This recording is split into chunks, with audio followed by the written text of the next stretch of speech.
ఇక రౌడీలుగా ఉన్నవారు నూతన సంవత్సరం సందర్భంగా తమలో మార్పు తెచ్చుకొని సమాజంలో కలవాలని రాచకొండ సిపి సుధీర్ బాబు పిలుపునిచ్చారు.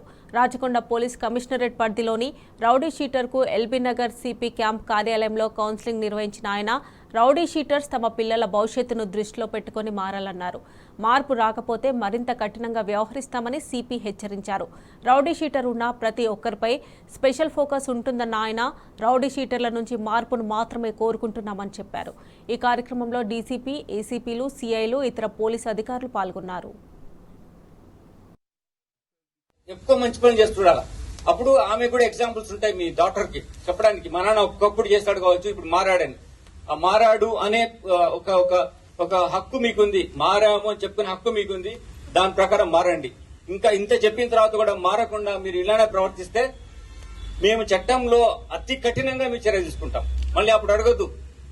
అతి కఠినంగా చట్ట పరిధిలోనే తీసుకుంటాం. మేము చట్టం వ్యతిరేకంగా ఏం చేయం. మేము చట్ట ద్వారానే చెప్తాం. చట్ట ద్వారానే మేము పనిచేస్తాం. చట్ట ద్వారానే మేము ఎక్స్ప్రెస్ చేస్తాం. ఆ చట్ట ద్వారానే మీకు ఎటువంటి శిక్ష పడాలో దానికి మాక్సిమం పనిష్మెంట్ వచ్చే విధంగా మేము చేస్తాం. తప్పకుండా మీరు మీ విషయాలు చెప్పండి.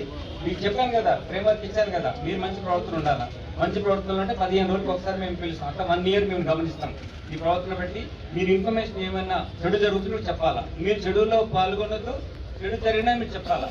చెడు కార్యక్రమాలకు సహకరించరు. ఎవరైనా చెడు మీరు అంటే ఇది చెప్పాను కదా, ల్యాండ్ గ్రాబింగ్ లాంటివి చేయడం కానీ, లేకపోతే డ్రగ్స్ లాంటివి సరఫరా చేస్తున్నా మీరు చూస్తున్న ఇచ్చినా ఇష్టం చెప్పడం కానీ, మహిళల పట్ల సరైన విధంగా ప్రవర్తించడం కానీ, అసభ్యంగా కానీ, లేకపోతే వేరే అత్యాచారాలు చేసిన ఉన్న వాళ్ళు కూడా ఇన్ఫర్మేషన్ ఇవ్వాలి. మీరు అటువంటి చేయకుండా ఉండాలి.